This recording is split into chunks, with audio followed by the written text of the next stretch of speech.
Meus amados irmãos, a paz do Senhor Jesus, sejam todos bem-vindos à aula de número 5. Estudaremos a Reforma Protestante. Como eu disse no nosso último encontro, esse é um dos capítulos mais emocionantes da história da Igreja, ainda que todos os cristãos o conheçam como deveriam. Se por acaso é assim com você, chegou o dia de pagar essa penitência e abraçar de coração e mente a Reforma Protestante.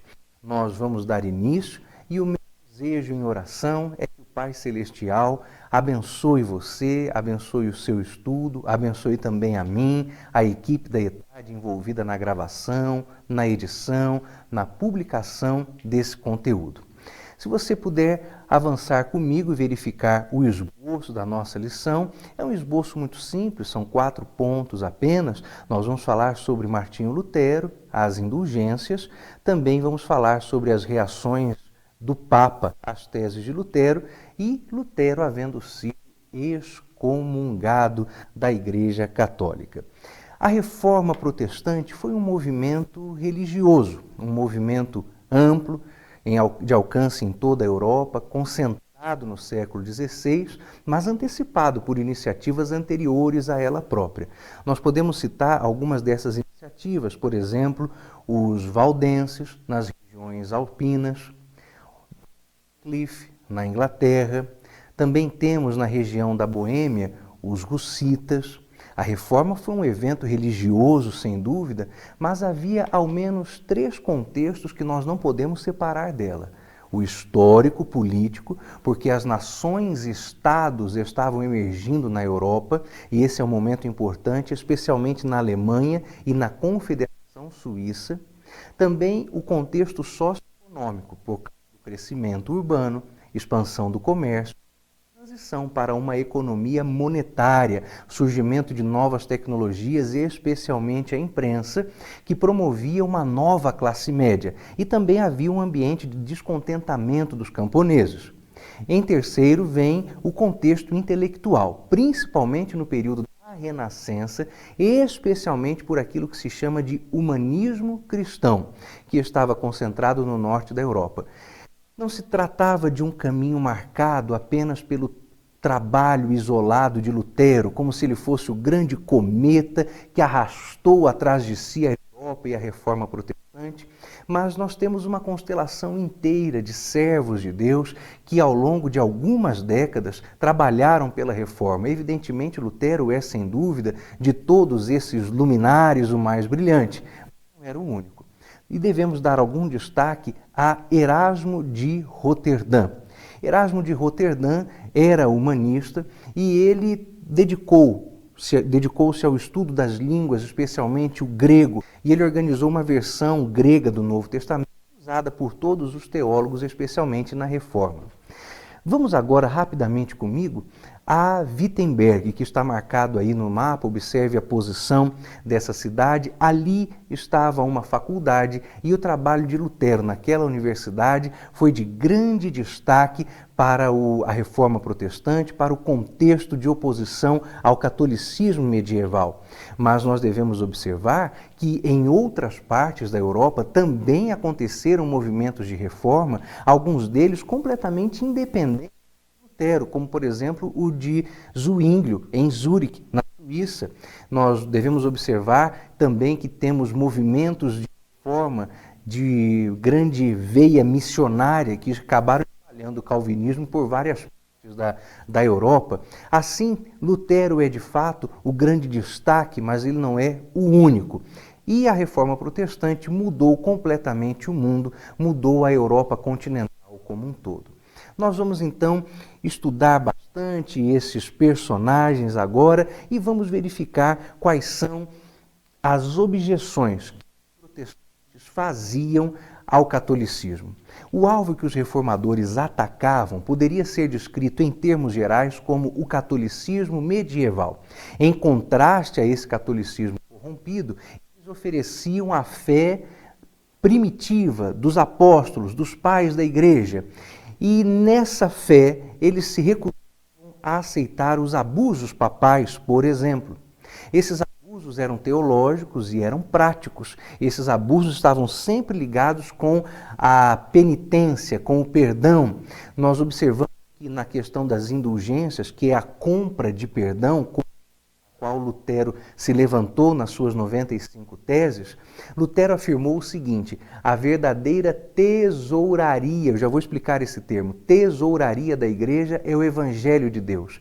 A busca angustiada de Lutero já tinha ensinado a ele que esse estado de piedade para tentar conquistar perdão de Deus por boas obras, votos, jejuns, romarias, relíquias, rosários, nada disso funcionava. Lutero já tinha descoberto isso. E a resposta que ele encontrou na palavra de Deus, especialmente na carta aos Romanos, escrita por Paulo, foi a justificação mediante a graça de Deus em Cristo Jesus, recebida pela fé. A justiça da parte de Deus é aquela justiça pela qual, mediante a graça e pela misericórdia, Deus oferece ao homem pela fé.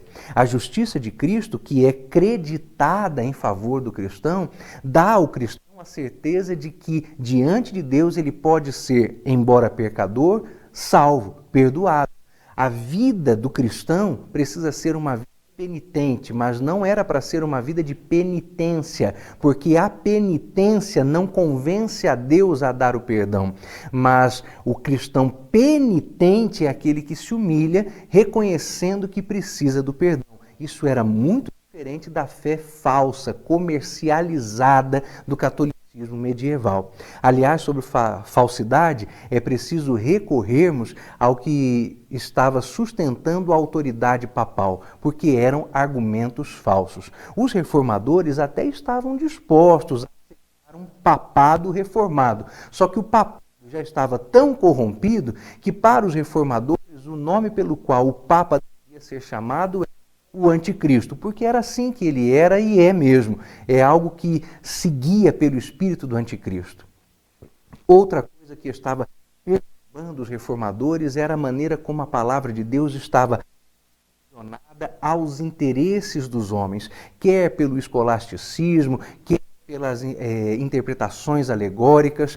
E Lutero já tinha negado a infalibilidade dos concílios gerais, isto é, ele não reconhecia nos concílios autoridade para interpretar a Bíblia, principalmente interpretá-la sem erros, e por isso a Bíblia foi devolvida a quem de direito, porque a Bíblia é a revelação de Deus aos homens, e os reformadores devolveram a Bíblia aos homens. Como? Fazendo com que a palavra de Deus pudesse ser lida em alemão, em inglês, em francês, em espanhol. Dessa maneira, o povo, as comunidades puderam se reunir ao redor dos estudos bíblicos e assim assumir o poder de ler a palavra de Deus, entender a palavra de Deus e viver pela palavra de Deus. Outra coisa que os reformadores criticavam severamente era a superioridade da vida religiosa. Os reformadores tinham uma polêmica contra o monasticismo, que era um dos aspectos mais destacados do cristianismo latino, o cristianismo ocidental. E os reformadores rejeitavam a distinção entre a vida inferior do cristão secular e a vida superior do religioso que no mosteiro, fosse ele monge ou freira. A reforma era um protesto veemente contra essa escala de valores distorcida. Lutero e Calvino, por exemplo, ressaltavam a dignidade da vida cristã nas vocações comuns. Por exemplo, um artesão, uma dona de casa, um agricultor, eles eram vocacionados por Deus para as suas funções, tanto quanto um padre, tanto quanto uma freira. Outra coisa interessante era que os reformadores valorizavam muito a vida pessoal familiar, insistindo inclusive que os clérigos se casassem, mas você sabe, não era essa a prática, os clérigos não se casavam. Os reformadores também se importavam e resistiam muito contra a mediação usurpada de Cristo e dada a Maria e aos santos. Aquilo que a reforma entende à luz da Bíblia é que apenas Cristo é o intercessor entre o homem e Deus. Cristo é o sacerdote que Deus enviou para religar a cada um de nós ao nosso Pai Celestial. Os reformadores acabaram rejeitar os sacramentos medievais. O que era isso? Os sacramentos, que na Igreja Católica eram 7, eram cerimônias que conferiam ao pecador graça. E esses 7 sacramentos foram rejeitados e a maioria dos reformadores mantiveram apenas 2, que era a Santa Ceia e o batismo. Nós também reconhecemos ambas as cerimônias, mas nós não as chamamos de sacramentos, nós as temos por ordenança, porque um sacramento é aquilo que concede graça, e a única coisa que concede graça é Cristo, porque a graça é para a salvação. Mas nós vamos falar ainda mais um pouco sobre batismo e Santa Ceia. Outra coisa complicada era a hierarquia que aprisionava a igreja. Como resposta a tudo isso, os reformadores estavam declarando que eles vinham para renovar, para restaurar o aspecto primitivo da igreja. A igreja não deveria depender do Papa, não deveria depender dos bispos, dos padres, porque a igreja poderia depender de Cristo. E a igreja deveria reconhecer na sua fidelidade a Cristo a sua subsistência. Alguns reformadores tinham um pouco de dúvidas quanto às questões, por exemplo, do batismo de crianças. Lutero e Bucer queriam que houvesse uma comunhão muito estreita entre os verdadeiramente cristãos e por isso eles acabavam apoiando que as criancinhas, os nenenzinhos fossem batizados logo que nascessem. Mas isso era uma questão muito polêmica entre os reformadores. Um fator de maior importância quanto batismo era o receio que os reformadores tinham de que pelo batismo se criasse um cisma, uma divisão no seio da sociedade, porque claro, nem todo mundo era protestante, nem todo mundo ia à igreja, e assim eles iriam dividir a sociedade entre batizados e não batizados. Isso era algo que eles receavam fazer, porque poderia dividir, cismar a sociedade. Outra crítica dos reformadores, a confusão entre o divino e o humano. A teologia da reforma protestante era teocêntrica, ela centrava-se em Deus, na pessoa do Criador e na relação do Criador com a criação. A confusão entre o divino e o humano acabou estragando a teologia católica medieval, e isso fazia com que, por exemplo, houvesse uma confusão mística entre o Estado e a Igreja. Um conceito fortemente combatido pelos reformadores, porque eles estavam assegurando a incapacidade espiritual do ser humano e a sua dependência do Espírito Santo através de Cristo, através do amor que Deus ofertava aos homens. Dessa forma, portanto, a reforma protestante estava querendo a separação entre o que era humano e o que era divino. Mas nós vamos observar que isso nem sempre aconteceu desta forma, porque em casos, por exemplo, o Genebra, humano e divino estavam muito próximos, igreja e Estado estavam em relacionamento muito estreito. Mas pensemos um pouquinho sobre Martinho Lutero. Martinho Lutero foi líder da reforma alemã. O seu pai era de uma família de camponeses, mas era um homem muito bem sucedido na mineração, de modo que pagar para ele uma educação muito excelente. Lutero começou os estudos e ele frequentou provavelmente a escola da Catedral de Magdeburg, onde veio a ser influenciado por um grupo religioso chamado Irmãos da Vida Comum. Era um movimento de renovação apostólica do século XIV e que atuou na Europa até o século XVI. Terminada a sua educação secundária, Lutero então foi para a Universidade de Erfurt em 1501. Logo ele formou-se com bacharelado em 1502 e foi alçado a mestre em 1505. Era um virtuoso, mas esses estudos também eram feitos em tempo integral. No ano de 1505, Lutero dedicou-se ao monastério, ele tornou-se monge. Enquanto Lutero esteve no mosteiro, ele começou a estudar teologia mais seriamente. Em Erfurt, que era onde ele estava. Em 1508, ele foi enviado para Wittenberg, que é a cidadezinha que está no nosso mapa, e ali ele então começou a atuar em uma universidade recém-fundada naquela cidade. E continuou com seus estudos, as suas tradições. Os professores de Lutero em Erfurt seguiram a teologia de Guilherme de Ockham. Nós vamos falar sobre isso em próximas aulas. Mas Lutero estava encaminhando-se por outra vertente teológica. Em 1510, Lutero viajou para Roma numa missão enviado pelo seu mosteiro. Enquanto ele estava ali, ele ficou chocado com o mundanismo dos clérigos, dos católicos, dos padres, dos bispos. Quando voltou para Wittenberg, ele acabou completando seus estudos, tornando-se doutor em teologia no ano de 1512. Nesse mesmo ano, ele recebeu uma nomeação para ocupar permanentemente a cátedra uma das cátedras de ensino teológico da Universidade de Wittenberg. E enquanto tudo isso acontecia na vida acadêmica e espiritualmente, Lutero estava se dedicando dos monásticos, a confissão constante, a fazer todas as rezas, a fazer todas as penitências que a clausura impunha, tentando conseguir de Deus perdão para os seus pecados, porque Lutero entendia que Deus é apenas juiz, não conseguia em Deus a oferta da salvação. Foi preciso um despertamento espiritual para compreender isso.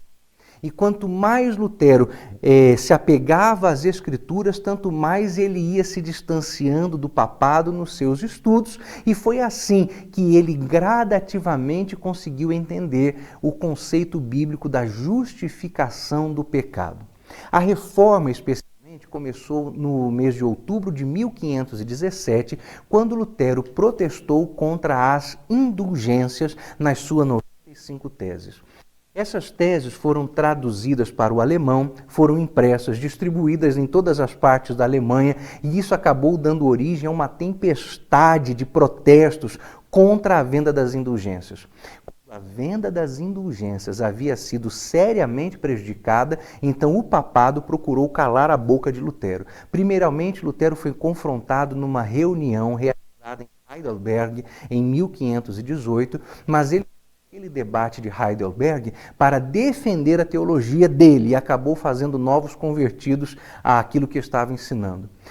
Ainda em 1518, Lutero foi convidado para ir a Roma defender-se das acusações de heresia, mas todo mundo sabia que essa viagem para lá ia culminar em um julgamento não parcial, e por isso Frederico, o sábio, que era um príncipe alemão, interveio e pediu que o papado enviasse alguém para falar com Lutero na Alemanha, o que aconteceu mesmo, e os encontros se deram com um cardeal chamado Cajetan em outubro de 1518, e então, em janeiro de 1519, exigiram de Lutero uma retratação, mas Lutero recusou-se a isso e manteve muito seguramente aquilo que ele estava ensinando. Em julho de 519, Lutero questionou a autoridade do papado e a infalibilidade dos concílios eclesiásticos, insistiu na autoridade das Escrituras, e isso levou a conquistar muitos oponentes que estavam identificando Lutero como um herege. Estavam inclusive chamando Lutero de o novo John Huss, que havia sido queimado. Você deve ter lido isso na abertura da lição de hoje. John Huss, queimado, profetizou 100 anos antes de Lutero que ninguém poderia deter Lutero. E era exatamente essa a associação que estavam fazendo da pessoa de Lutero com a pessoa de John Huss. Lutero então começa a escrever alguns panfletos, alguns folhetos que eram distribuídos a quem quisesse ler, e nesses ele questionava seriamente as questões das indulgências, a autoridade papal que era falsa, a autoridade da Igreja Católica prevalecendo sobre a autoridade da Bíblia. Lutero afirmava que só era possível ao homem a salvação através da graça, e com isso ele começou a negar doutrinas interessantes, por exemplo, a doutrina da transubstanciação na Santa Ceia. O que é isso?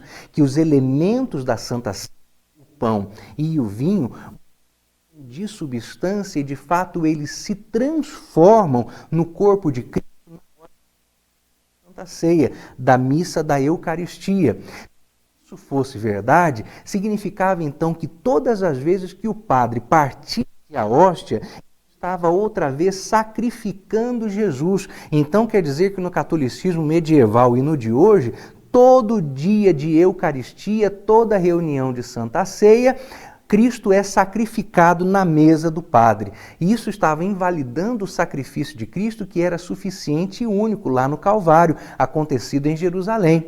Lutero, então, renunciou à transubstanciação, porque isso era, ele entendia, se opunha claramente à justificação, se opunha claramente à salvação somente pela fé. Ele então começa a resistir claramente ao clero, ao papado, embora ele ainda tratasse as autoridades católicas com determinado respeito. Embora Lutero tivesse sido condenado pela Igreja, ele ainda foi convidado para falar diante de uma reunião chamada Dieta de Worms, em abril de 1521. Nessa reunião, na Dieta de Worms, ele foi conclamado a retratar-se mais uma vez quanto aos seus ensinamentos. Mas outra vez ele se manteve firme, ele resistiu à autoridade papal e ele acabou então tendo alguns de seus livros e seus escritos queimados. Na sua volta dessa reunião em Worms, Lutero foi sequestrado, por assim dizer, por alguns amigos dele, que o levaram para dentro de um castelo em Wartenburg e ali eles o mantiveram escondido por quase um ano, temendo pela vida de Lutero. Durante aquele período, Lutero continuou a estudar mais e a escrever mais folhetos contra as práticas católicas e iniciou inclusive uma tradução da Bíblia para o alemão. Esse período de ocultação, e logo ele retomou a sua vida pública, retornando a Wittenberg para dar continuidade à organização da nova igreja, a Igreja Reformada. O que você queria ser quando crescesse? Músico? Programador? Cozinheiro? Cientista? Um teólogo? Na verdade, você é teólogo e não sabe. Neste livro de autoria do pastor Gunnar Berg, você vai perder o medo da teologia, vai perder o medo de estudar a Bíblia sozinho e vai descobrir como é fácil conhecer verdadeiramente a Deus a partir de sua palavra. É hora de descobrir como se forma uma doutrina bíblica e aprender quais as necessidades devocionais de um teólogo. Afinal, você é teólogo, só não sabe ainda.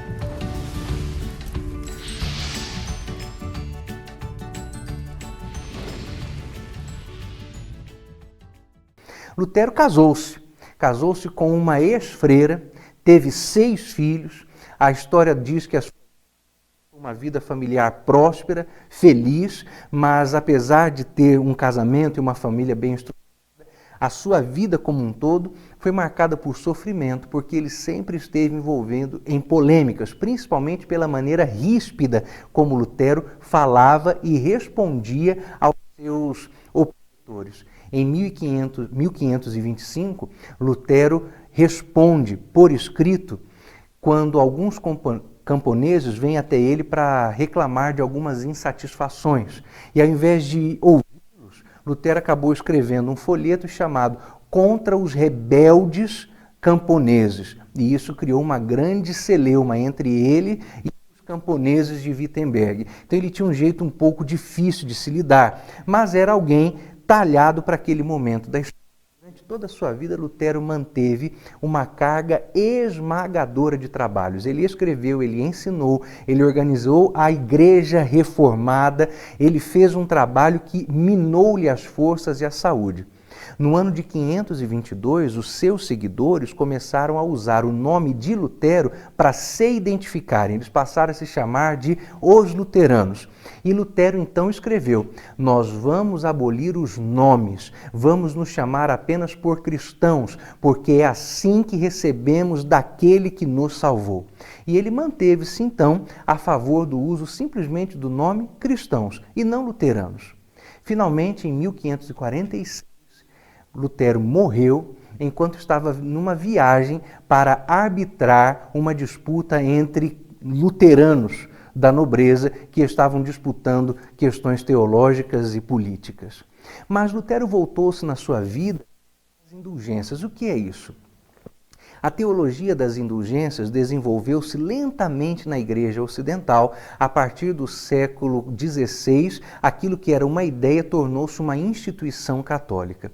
A concessão das indulgências era algo contra o que Lutero lutou grandemente e a Reforma Protestante tem uma de suas bases aí.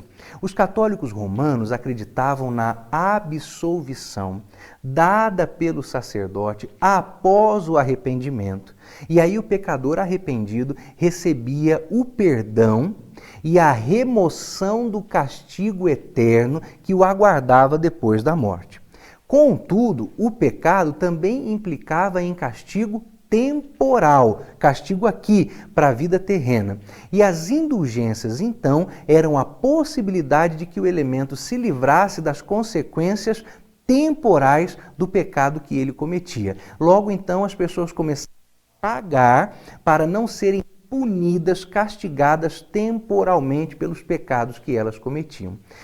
No caso de uma indulgência que era concedida a uma que já estivesse lá no purgatório, a ideia era garantir que essa alma, pela intercessão de todos os santos, fosse retirada do purgatório e levada ao céu. Tanto é que havia uma frase que se popularizou nessa época entre os reformados: sempre que uma moeda tilintar no fundo do gasofilácio, uma alma sai do purgatório. Quer dizer, você poderia comprar a salvação dos seus parentes mortos se eles não tivessem ido direto para o céu, mas estivessem pagando, expiando os seus pecados no purgatório. Era algo muito comum nas cortes europeias católicas, por exemplo, que as majestades reais deixassem missas pagas em favor da sua vida e em favor do seu cônjuge, para depois que eles morressem. Dom João VI, que nunca viveu bem com Dona Carlota Joaquina, por exemplo, protagonizou algo bem interessante. Carlota Joaquina matar Dom João VI pelo menos 3 vezes. E ele acabou morrendo mesmo antes dela. E quando ela morreu, embora tenha tentado assassinar o esposo por 3 vezes, ela deixou uma quantidade bem grande de missas pagas em favor da alma dela no purgatório e em favor da alma do marido que ela tentou matar. Aí você veja o que eram as indulgências. Houve um monarca europeu que deixou uma quantidade em dinheiro muito grande para a Igreja Católica, encomendando missas pela sua alma até a consumação dos séculos. Esse deve ter pecado muito. Então essas teses de Lutero começaram com o argumento de que o arrependimento verdadeiro é que faz com que alguém se livre do pecado, embora até talvez não se livre das condições e consequências que o pecado impõe terrenalmente. Lutero também sustentava que somente Deus é que podia perdoar as culpas e que as indulgências estavam simplesmente comercializando, barateando a graça, sem efeito qualquer sobre a vida espiritual. Além disso, Lutero negava o poder do Papa sobre as questões relativas a purgatório. Ele declarava que o crente sempre teria perdão verdadeiro se ele se confessasse a Deus, confessando a Deus os seus pecados. E não havia questões relativas a tirar almas do purgatório. Outra coisa que Lutero acabou fazendo, enquanto resistia às indulgências, enquanto incentivava a leitura da Bíblia, era começar a oficializar os cultos na língua do povo. Agora não mais se alguém ia à missa para ouvi-la em latim. Essas missas eram todos, os cultos todos eram feitos na linguagem do povo. Isso é que nos coloca, portanto, dentro da lição de número 5, no ponto inicial, o ponto que gera a Reforma Protestante. Agora nos aproximamos do conteúdo da lição número 6, que é quando vamos falar sobre do trabalho de Lutero fora da lei, fora dos contextos do luteranismo. Acompanhe-nos lá, não se esqueça que você pode rever essa aula quantas vezes você quiser, não se esqueça de fazer os exercícios se preparando para essa prova e em nome de Jesus nos encontraremos na lição 6 para tratar sobre as extensões da Reforma Protestante. Deus em Cristo abençoe a sua vida.